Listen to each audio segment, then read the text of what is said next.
فقر قرآن ارتباط و اختلاط فکر و ذکر، ذکر سے عاری ہے تو کامل نہیں ہوتی ہے فکر، ذکر ذوق و شوق کو دیتا ہے تعلیم ادب، کار جاں ہے یہ نہیں کار زباں و کام و لب، اس سے ہوتے ہیں فروزاں شعلہ ہائے سینہ و سوز، راز جو تیری طبیعت کو نہیں آیا ہنوز، اے کہ تو ہے گر شہید شاہد رانائے فکر، میں بتاتا ہوں تجھے کیا ہیں تجلی ہائے فکر۔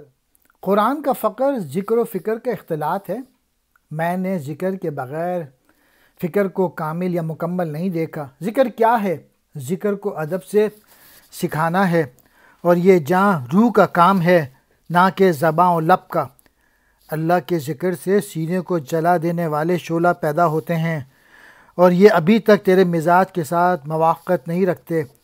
تو اے فکر کے حسین و جمیل محبوب پر مٹنے والے روسی، میں تجھے فکر کی تجلیوں سے آگاہ کرتا ہوں۔